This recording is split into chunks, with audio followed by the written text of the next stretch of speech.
Welcome. Thanks for joining us today for this session. Today we're going to talk about tackling organization and process transformation in the enterprise. I'm sure there are a lot of sessions at this conference talking about the technology. Today we're going to talk a little bit about the other side of the equation. What are the process changes, the organizational changes, the cultural changes you need to make to effectively transform. So before we get started, let me introduce our panelists. Introduce myself, as a matter of fact. My name is Jeff Kelly. I am a director of product marketing with Pivotal. And joining me for this conversation are Jason Nash, who's a product engineering manager at Corp, on the far end of the table, and Jeff Portsche, who's director of technology and application development at Garmin. Welcome, guys. Thanks so much for joining. Thanks for having us. Happy to be here. So we'll have some time at the end of the conversation for audience questions. So keep those in mind as we're having our discussion today. As I mentioned up front, there's a number of different elements to digital transformation. You can talk about the technology, whether that's the cloud-native platforms you might use, such as Pivotal Cloud Foundry, Kubernetes, whatever the case might be. There are different modern development frameworks, a whole number of tools and technologies that are required for successful digital transformation. But tools and technology, as we'll hear, is not enough. You really have to tackle some of the organizational issues and cultural issues and process issues related to how you use those tools and technologies. And so Jason and Jeff are going to talk about their experiences directly in the enterprise with just such considerations. So why don't we get started, guys, by just defining what it is we're talking about. When we say organizational change, process change, cultural change, in the context of digital transformation, what does that mean to you? Jason, why don't we start with you? Sure. So there's this really great scene in the Phoenix project where they're working on getting their release cycles down, right? And they're really excited because they're able to release weekly, and they're trying and they're struggling to get down to daily release cycles. And they're struggling, how are we going to streamline our processes to get there? And then the mentor in the story says, daily's not good enough. You have to do 20 a day. You have to do 50 a day, right? And of course the lesson there is your traditional governance processes around deployment, around everything from requirements gathering and quality assurance. None of those processes will go fast enough to work in a continuous delivery, modern methodology role. So when you stop trying to Six Sigma your way out of making your processes better, and you decide that the processes themselves have to go, and you have to reinvent new governance and new ways to control for those things, and you start from the beginning, that's the kind of epiphany, and that's how you start. And that's when you get your organization to kind of drink that Kool-Aid and throw away their old governance and attack it in new ways, that's the transformation you have to have. Jeff, yeah, I would completely agree, and I think the aspect of the kind of reinventing your processes, reinventing all of that stuff, getting rid of the gates, the traditional gates that are out there, is really where we started, and we started that through automation. Our mantra is automate everything. Anything you can possibly automate. So you get rid of the manual testing procedures that were happening before, and all of those particular legacy gates that were in place. I tell people all the time that the old days of software engineers sitting in offices, walled offices, not talking to each other, not knowing who each other are, has to go away. There has to be this culture of communication, of collaboration. I talk to our folks all the time about, let's not have headphones on in the office. Let's sit there and communicate with each other. Let's talk to each other. So it's a completely different world than it was 5, 6, 7 years ago when it comes to, I used to joke with a lot of my software engineers that they'd rather sit underneath the desk and code than they would talk to anybody. And now I have I have places where people are out there just communicating and talking and collaborating, whether it's remote workers on the phone, on video conferencing, or whether it's in the office, but we're always talking, we're always moving things forward that way. Yeah, it's interesting when you get the communication going like that, barriers start to fall down, but then you have this muscle memory of process, right? Things can't go to the next environment unless I push a button. But that's my job, is to push the button. And getting people to unlearn that once they're communicating is a big step. Mm-hmm. And again, let's just put this in a little bit more context. So we're talking about, what are we talking about in terms of the goal? I mean, digital transformation is a big term that's thrown around. And there's, ask 10 different people, you may get 10 different definitions. But I guess maybe to set the context, what is the ultimate goal that you're trying to achieve with this culture and process change? And then maybe we can get into how you actually go about making it happen. So to me, it's always been about getting as much work done as fast as we possibly can, and getting code out the door as fast as we possibly can. So I'm all about, you were talking earlier about release cycles of every 2 weeks, or whatever those are, and to me it's, I want to release code 100 times, 200 times a day. So I want to get to the point where we can generate business value as fast as we can possibly generate business value inside of the office. Yeah, the way I push my team is, I work for a large telco. Like West is probably the biggest telco that you've never heard of, right? We do like 20% of the world's conference calls and 80% of the nation's 911 traffic, things like that. We're big, right? But we're also ripe for disruption, right? Conference calls is a pretty mature business model. And there are lots of companies out there who are really nimble, and they are coming for our revenue pile, right? And the goal here is not necessarily, at least for us, isn't about, hitting our CI/CD stack or hitting the release. It's about being competitive with the 6 guys in a room who can go as fast as they want to go. Like, we have to be as fast as them, or they will come eat our lunch. So we had to completely reinvent our thinking about how we go about getting software to market in order to be competitive. Right. So I think what I just wanted to reiterate there is it's about business value. It's about delivering to your customers, not so much about a specific technology outcome, which is really what this is all about. So talk a little bit about, if you would, the relationship between the tools and technology that we talked about earlier briefly in my introduction, cloud-native platforms, modern development frameworks, things like that. Talk about the relationship between the tools and technology and the culture and process change you need to implement. It strikes me, if you were to implement simply new technology but use it in the same old way, you're not going to get the kind of results you're looking for. Yeah, that's exactly how I would look at it. Is you have to be investing in, you have to be looking at technologies that are going to allow you to go fast. There's some traditional. There's a gap back here, and we can hear the guys next door better than we can hear you guys. Oh dear. Sorry. We'll move the mics a little closer. Try that. So is that better? Yeah. All right, awesome. So so I think if you're looking at technologies that allow you to be able to get your developers to be able to move as fast as they possibly can to be able to do that, versus some of the old traditional technologies that are out there that really make you move slow. We still have some COT stuff in the office that are really, really hard for us to be able to automate processes through, or do upgrades with, or to be able to do things like that, and they take all kinds of time to be able to do that. So if you can find technologies that allow you to be able to push yourself faster, push your developers faster, that's what we look for from a tech perspective.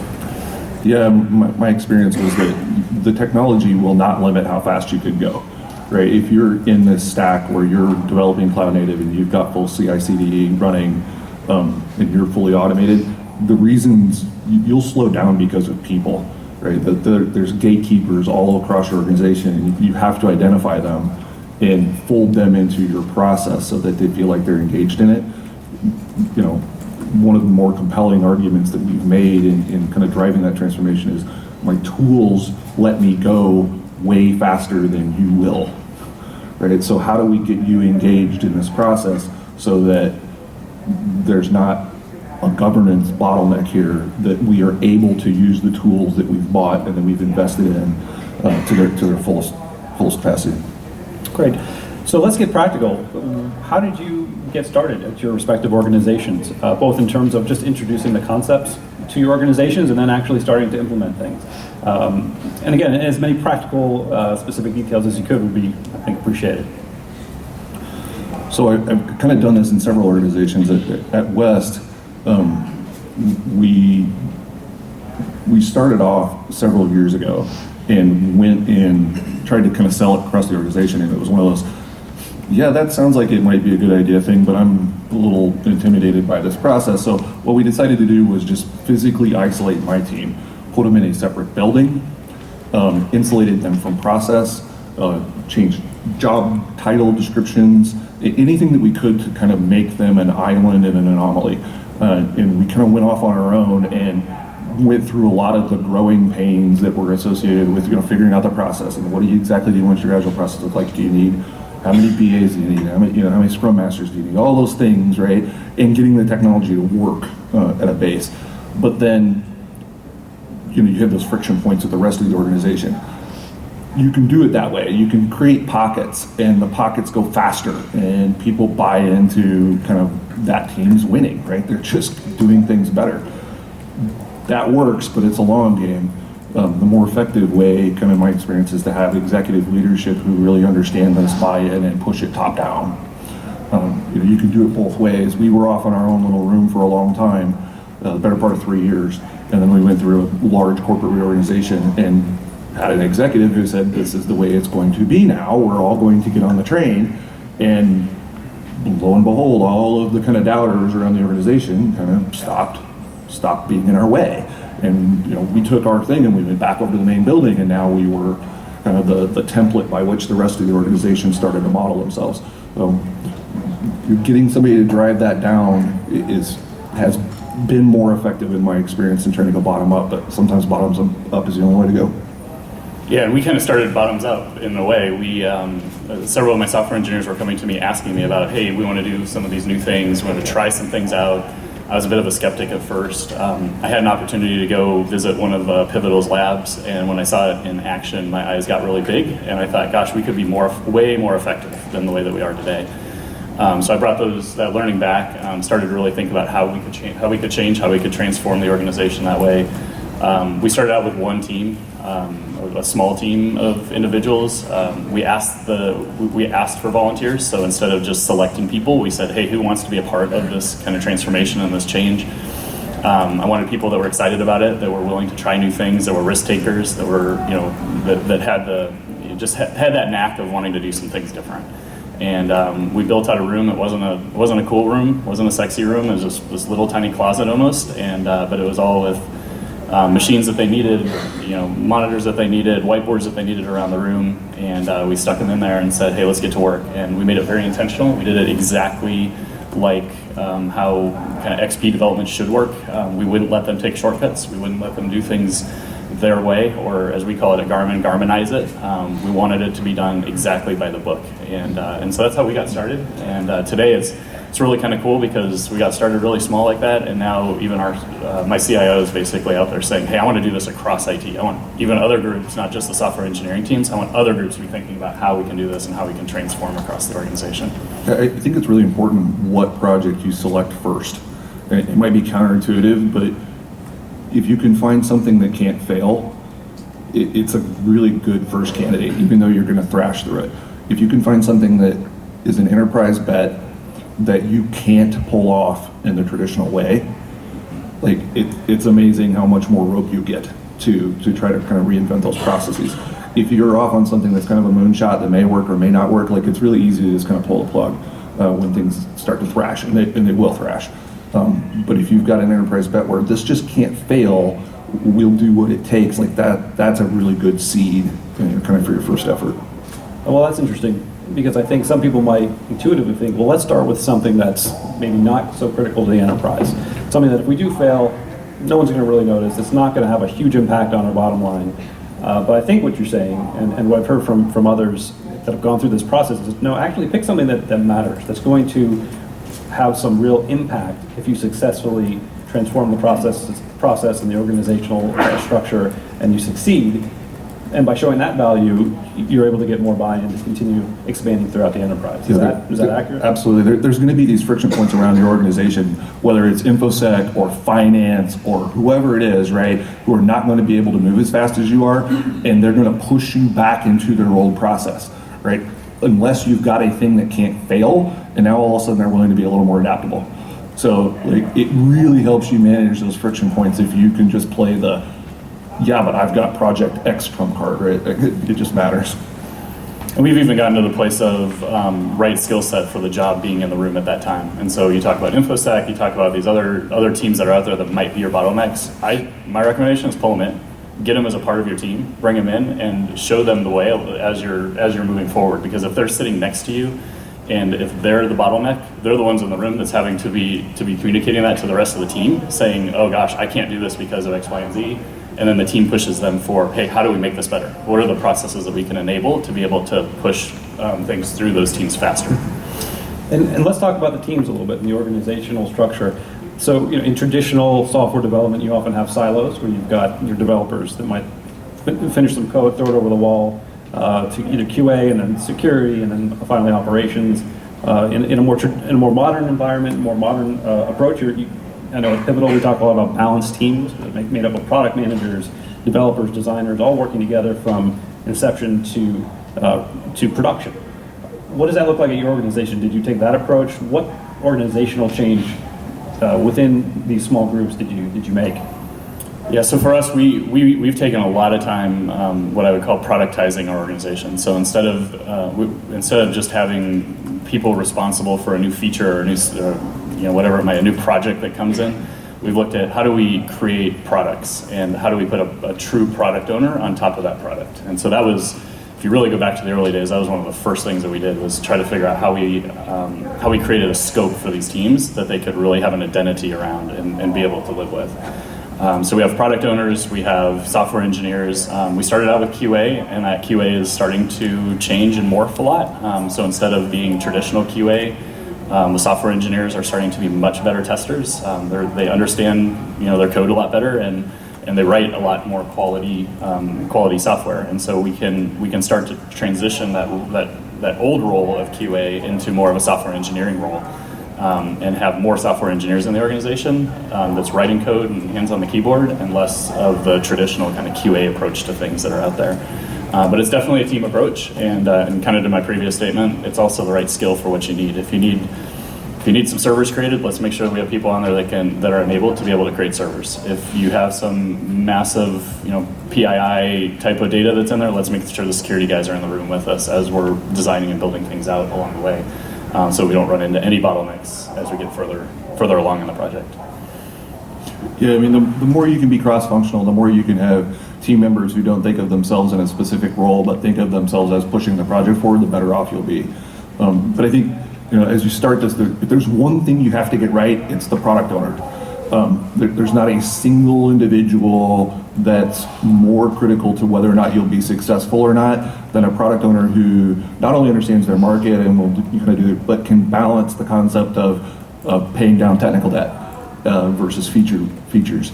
Like having that product owner is critical, and chances are you're not going to find one individual, right? So you have to make a Frankenstein product owner a lot of times, and I think that's okay. Right, like I am not a product owner. I'm the dev manager of my team, but I wear a pretty significant product owner hat as it relates to things like managing tech debt and taking care of. We're going to move into Pivotal Cloud Foundry for the next 6 months. Like that means you can't have features, right? So there's all of those kind of things. I see just kind of embrace that, right? Whether it's a BA, a lead dev, your dev manager, your product owner, it doesn't really have to be a single individual. It's way better if it is.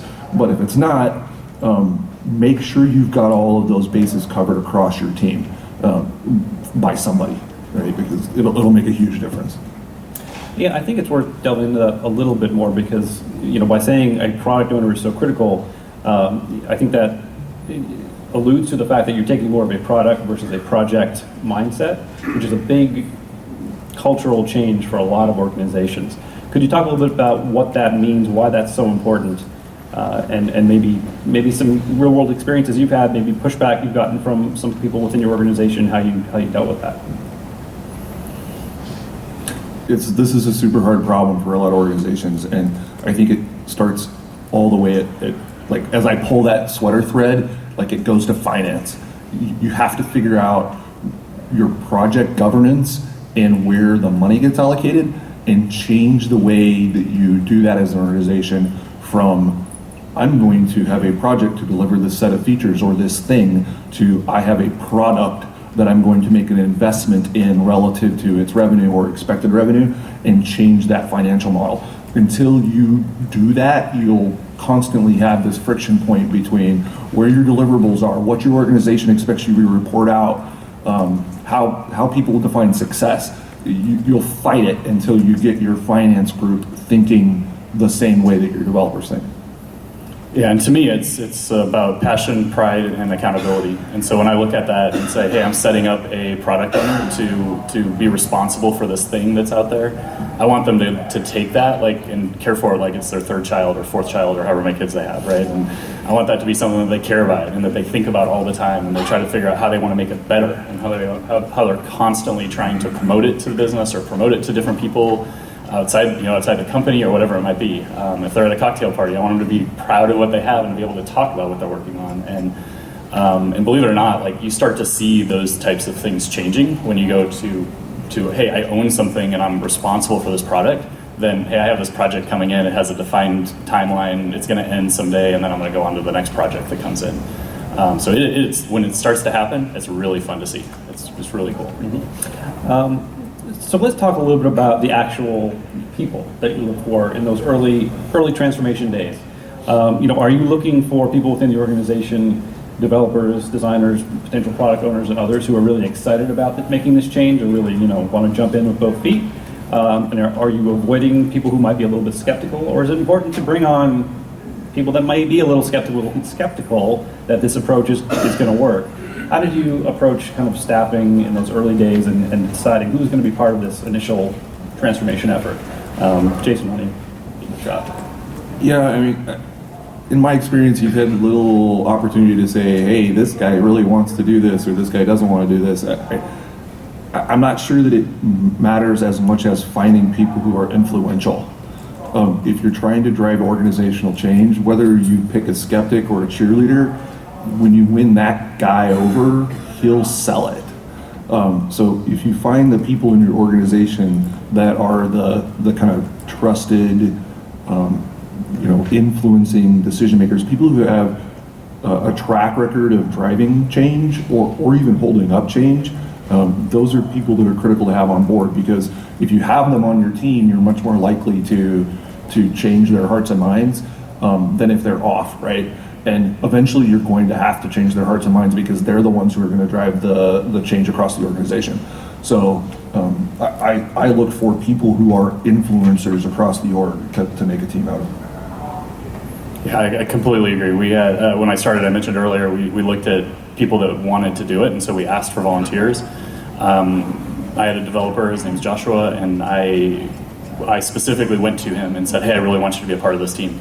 And the reason why is he was my water cooler guy. He was the guy that would sit in the break room, and he would talk to people all the time about the good and the bad and the ugly in the organization. And I knew that if I could get him to get in be a part of this team, and if I could really market this team well and get this team to where, all the way up to the CIO that was excited about what we were doing, he would talk about it to everybody that he possibly could. And that's exactly what happened. He went out there and he embraced it. He loved it. He did everything that he could, and he just started talking about it. And pretty soon you have a line at your door saying, I want to be a part of that team. I want to be the next one that's there. And it worked really good. Right. Okay, so look for the company gossip to potentially include in your first effort around transformation. Great advice. Well, the reason I asked the question is I have heard from some folks that have gone through this that if you can convince some of those skeptics that this is the right approach, and that everything from the product mindset to some of the real specific practices like pair programming. I know pair programming is something Pivotal really preaches, and there's sometimes some pushback like, well, why would I have two developers working on one machine? Doesn't that cut my productivity in half, kind of thing? But if you can get somebody who's skeptical to buy in, they're often your biggest cheerleader after the fact. Is that proved to be true, or? Yeah, I think it proves to be true, and I also think so I have a real estate problem at Garmin. We're growing so much, and we just don't have a lot of room, and so when you start to think about how you want to set up pair programming stations and you want to do all of that stuff, it becomes more and more challenging to try to figure some of that stuff out inside of our organization. So when we started, I basically just created a wall of pair programming areas. I found just an empty wall like back there, and I just said, hey, let's put some pair programming stations in here and see what happens. To this day, they are full 99% of the time, and people just want to go and work with each other. They want to learn from each other. They want to do, even if it's a team that isn't embraced this model yet, you'll see them kind of walking together and going back there and spending half their day together, learning about each other, learning from each other, and working on problems together. And so it's kind of naturally growing, or organically growing, I call it. Yeah, I wish I could say it was as successful, but I think human nature is kind of human nature, and tend to follow the rule of thirds around that. Like a third of the people will love change for the sake of change, and a third of the people you can sell and you can convince, and then a third of the people will despise change for the sake of despising change. And the way to kind of cure that is to just be better, go faster, make your product better, right? So that there's not an argument. And if that final third doesn't come around, then you have to move on from them as much as they need to move on from you. The world is pretty fundamentally different in a software development market these days. You have to think about your world very differently.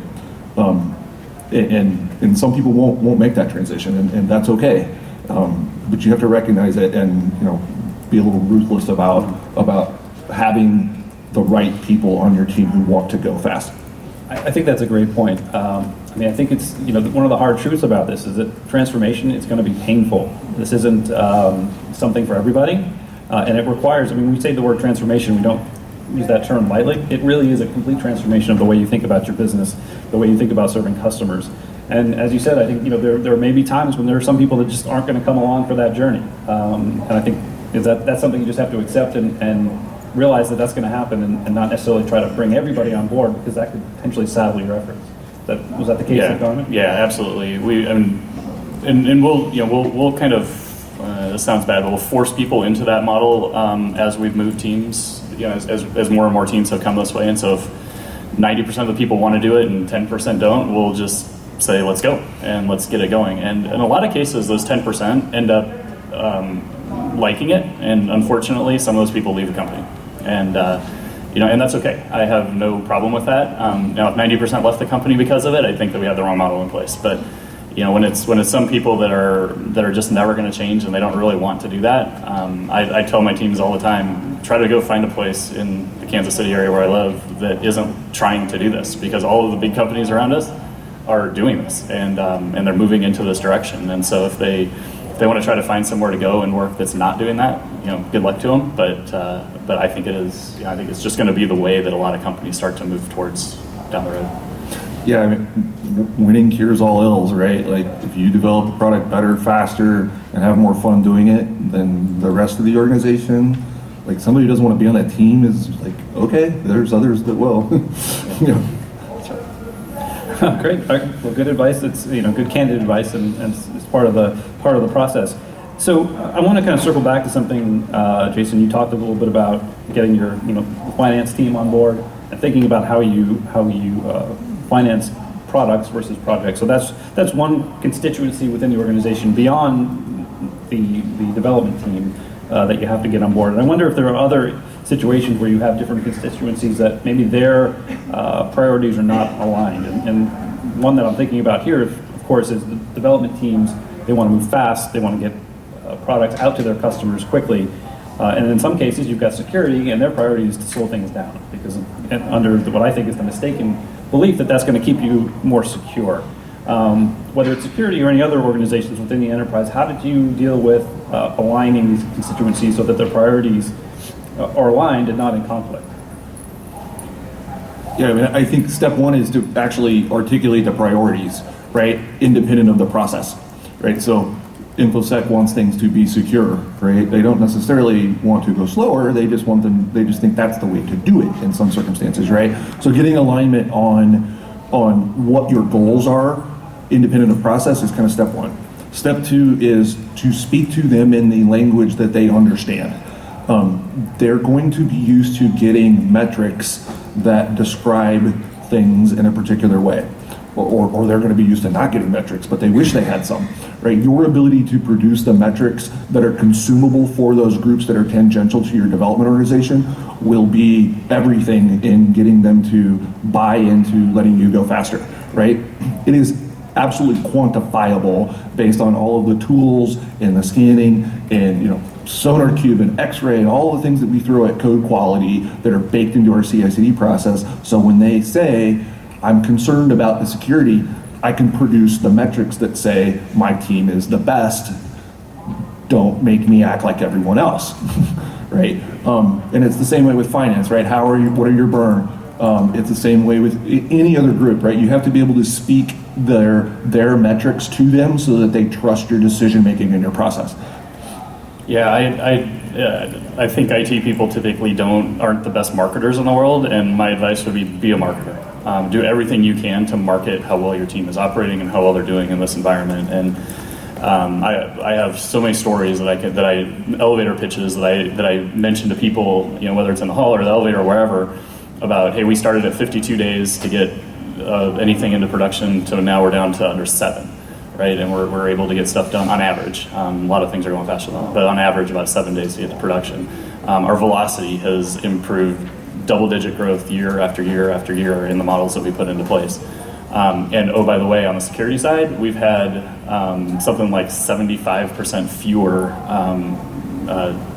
security vulnerabilities that have been found through all of the different tools and stuff that our security teams throw at us. And so when you start to pitch those ideas and you start to talk about those ideas, that gets people interested and that gets people excited. So find those metrics that like the security team wants to hear about so that they can get on board, or find those metrics that the infrastructure team wants to learn about so they can get on board and start working that way. And I think it's working very effectively. They'll begin to evangelize your process. Right? They'll say, well, why? They'll talk to this other group of people. Well, why aren't you using these scanning tools that these guys are using? Right? Like they'll start to take your process out to other groups and get alignment in tools and process, across your org, if you can speak their language and get them excited.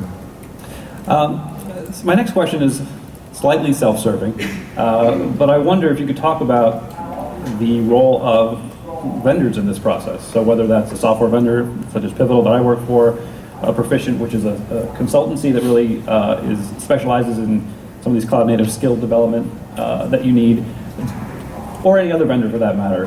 Was it important to have kind of that vendor support specifically around developing the skills, the process, understanding and learning those things, because it's going to be new for a lot of folks in your organization? Yeah, so when we started, I mentioned we went to the lab, and one of Pivotal's labs, and we took a look at things and saw how it worked. We did a short engagement with them to try to figure out, this early adopter team. We brought them in. It was just short. It wasn't a long, hey, I have to do this for 6 years type of thing. It was a short engagement to try to get people to understand the concepts and what they did, and how that's going to work. We've also done a couple of the smaller engagements back at our place in Kansas, and I think it's helped get people aligned on, hey, this isn't just some crazy Jeff director guy that is out there telling me what to do. It's people that really understand the process and knows how to do things, and they're helping us learn along the way. And so it's been very helpful to have that type of an opportunity to work with some of our partners. I didn't pay him to say that. And by the way, I am a marketer, so I had to ask. I think just like you're reinventing how you do development, and you're going to groups like finance and reinventing how they do budgeting and project allocation, I think it's just as important to look at how you do staffing and reinvent how you do that. 6 months or so ago, I needed another team, right? And it was, if I'm gonna hire contractors to fill a particular project team, I'm looking at 6 to 12 months to interview 100 people and hire 1 out of 100 on a contract even. And my project was 6 months, right? So you can't staff the way that you always have. So we partnered with Proficient to say, I need an instant team. I need you to pull your bench and constitute a team. I will embed 2 of my resources in it. I don't want to interview. I want you to be the single ringable neck, Dave, wherever he is in here, around getting me the right individuals and swapping them out if they're not the right individuals, and really shortcutting that process. I think you have to think about your staffing as agilely as you think about your software development. And then having a partner like Pivotal during this process where they brought immediate expertise to the table, be it cultural change or solving technical roadblocks or backfilling a resource that decided he was going to go someplace else where we're stuck in a particular gap. Having a trusted partner that you can outsource the screening process to is incredibly enabling. And you have to have a good trusted relationship to be able to do that. And it will take a little bit of thrash to get through it. But once you can offload that from your team's effort, and pulling 3 of your team members into a 2-hour technical screen on 100 candidates is a chunk of velocity, right? That you'll never get back. Like find a good partner and pay them to do that for you. Which kind of leads to my next question, which is about how do you scale this process? And we could talk about that for a whole nother session, but depending on where you are in the process, we talked a lot about how do you get started, what are some of the things you do to get moving, but once you've had some of those initial successes and you want to scale this approach throughout your organization, when we say transformation, we mean complete enterprise transformation. You want this just to be the way we develop software now, the way we operate as a business. How do you think about scaling that out? Scaling the skills out, scaling out the culture of the process. We talked about kind of spreading the word, and there's other things you talked about there, but how do you actually make this an enterprise-wide transformation? If that's not too large a question. Yeah, I mean, one of my favorite sayings is everybody has to run in the same direction, right? So you have to figure out how to get everybody working towards the same goals before you try to align their process.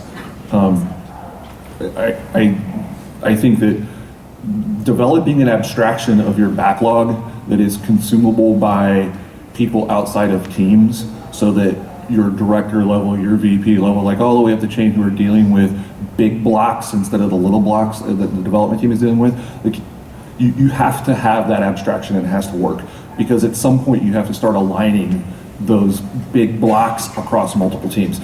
Pick your framework, whether you want to go scale agile framework, you want to do the whole alphabet deal. Like, I don't know that it matters as much as it does that you have a thing to talk about.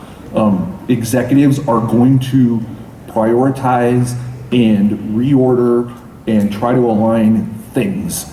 If the only things that they have to play with on their table are stories, then they're going to do that with stories, right? So give them big, epic, theme level Legos to play with so that they can arrange them that way. You'll get better results, and they'll stay out of your kitchen as you're trying to develop. Yeah, and for us, and we're still on the journey of trying to get everybody aligned and everybody on the same page when it comes to that. But what I've found is that a lot of times people start to jump back into some bad habits along the way, and so you have to be really. I talked about being intentional early on. There's cool things that people like jump into, and so when you start talking about like if XP is your framework, you talk about, hey, we want to log you out of IM, Instant Messenger, we want to log you out of email, we want to do all of that and make your day just, all you're thinking about is developing software. And they think that's cool because now I'm not getting interrupted by an email, or I'm not getting interrupted by this, but they're like, I don't like this pair programming thing, so I'm not going to do that, right? And so I think you have to be very, if you're going to go down that path, and as Jason mentioned, goals, and that's what you want to do, then stick to it, and don't allow some of the bad habits to just pop in and say, I'm going to pick and choose what I want to do, and the rest of this is smoke and mirrors type of stuff. Great.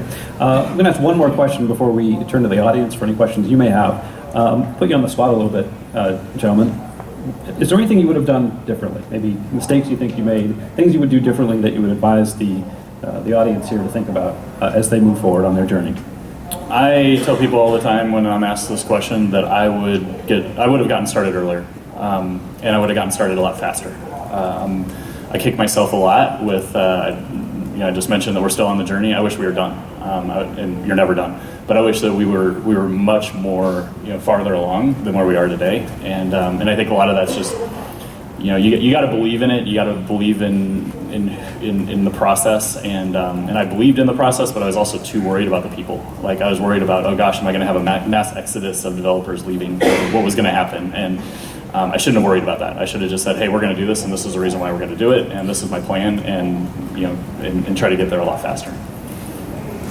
Yeah, there's kind of two things. One is, from a development standpoint, I wish we would have taken a smaller bite day one, because you kind of get the last mile problem where we had a whole bunch of stuff piling up at the 10-yard line, but never really put it into prod because we didn't have all the quite pieces yet. Like the smallest shippable increment that you can get into prod day one, get it into prod, because all of these people and processes problems really become visible when you start to get over the goal line, right? When you get into prod. And if you wait to address those things until you've got kind of a fully functional minimum viable product, it's kind of too late, and you end up stuck at the goal line and going, oh man, there's all these processes I haven't attended to. I would have taken a little thing and gotten it all the way into prod, because that last mile is just brutal, right? And that's where you get all your people change. So it doesn't really matter even if your widget is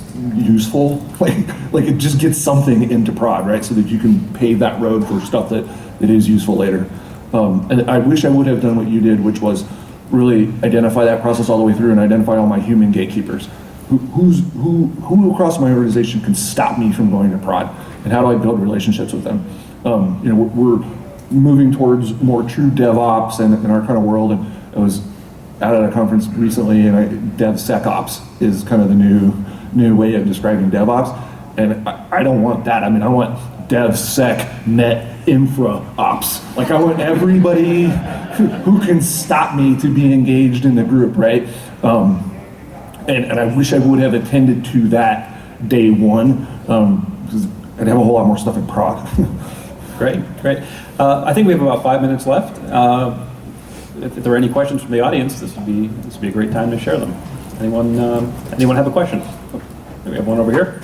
So when you changed from project organization to a product organization, what did you do with the project managers?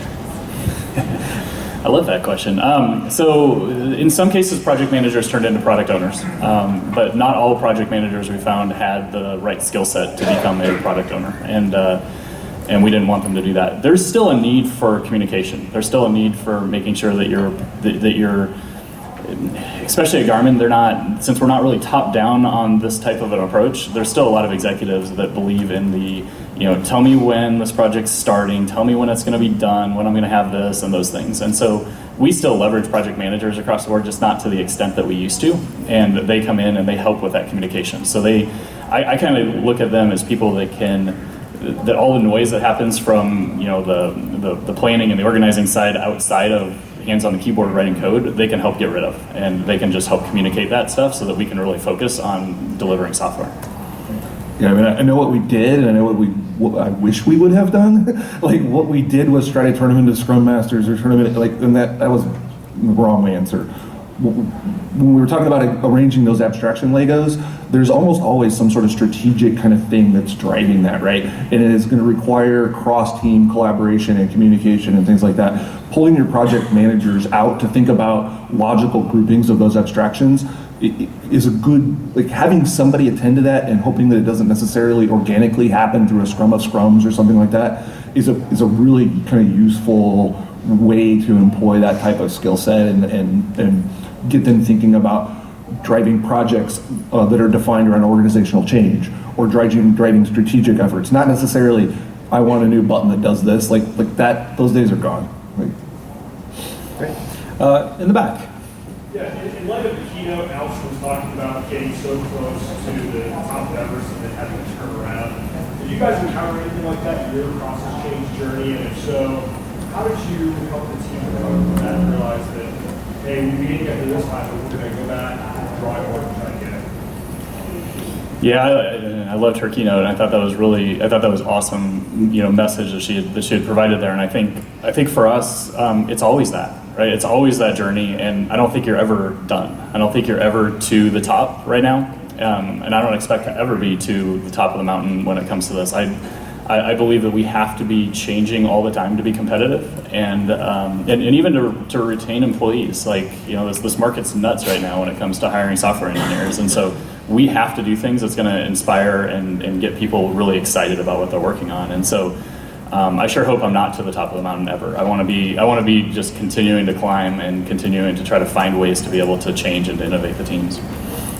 Yeah, I mean, I think it happens all the time, right? Like this I get stalled, right? And it goes back to what I was talking about earlier about having prioritization and working on the most important things, and having a strong enterprise bet on what you're working on, because you're going to have the organizational tolerance to correct and restart if necessary. Having something that people can give up, like your process change can be hooked to how bad they want the thing that you're going to deliver to them. So hook yourself to a thing that has some tolerance, because you're gonna have to back up and redo it. It's just the way it is. I think we have time for one or two more. So you talked about speaking the same language as some of those external entities and being able to give them meaningful metrics. Do you have any examples of types of things you like work with finance to be able to give them? That's always the hardest one, to be able to give them something to kind of help keep them happy. I'm still working on the finance guys. Burn is key, right? And so if you can communicate your resource burn and your dollar burn and do it like real time, like stream in the data, they love that. And then anything you can do to directly correlate things to revenue, like also works really well. I've been beating my head against that wall for a while. Like that's the reason I bring it up is because it's kind of my current thing I'm attacking. But with everything else, I think it's a matter of getting together with them and saying, how do you measure success in your organization? And then you've got to figure out how you feed that metric, right? And it's probably different for different bean counters.